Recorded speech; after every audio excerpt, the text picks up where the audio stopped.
I've been thinking more and more this week, as I'm sure you have, about the world in which we're living. I know I mentioned last week how it just feels so chaotic that the only peace I seem to be able to find is the peace within the Peace Chapel, where I kind of decide to trust God with all the chaos.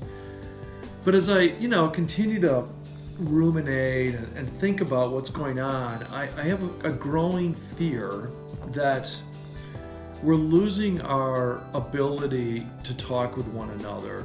A democracy, it seems to me, is built on the premise that we can come into the public square of our life and we can debate with one another, we can disagree with one another, we can argue with one another. But in the middle of that debate, we respect one another.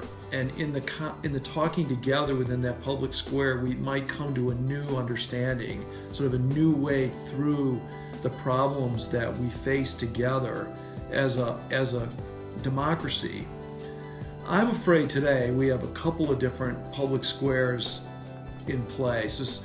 There's the square with all of the folks who are sort of on the right side, who talk amongst each other and support each other, and there's another public square kind of on the left side, where you speak to all of your friends and you're kind of afraid to go across those. And so there's a couple of public squares which I think could actually be more damaging to democracy than anything else that's going on in the world.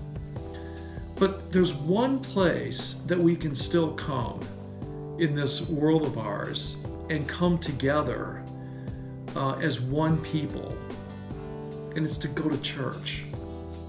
Go to church this weekend.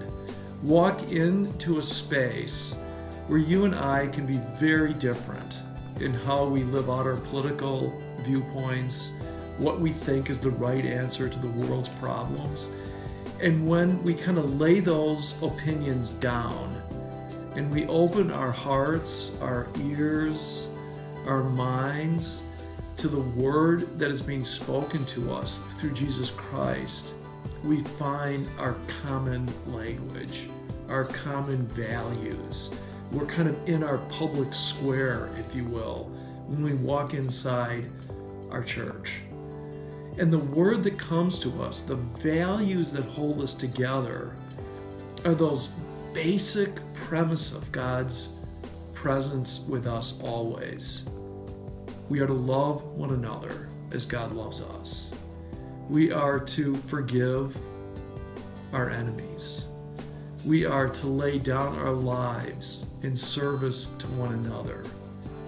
We are to open the ears of our hearts to the ways of other people and to the viewpoints of others, and we are to trust that God is leading us into all truth.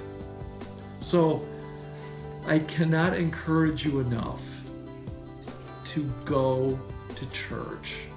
Sit with folks who are different than you and listen to that word that comes to us from this God of ours we know in Jesus Christ. Love. We'll see you Sunday.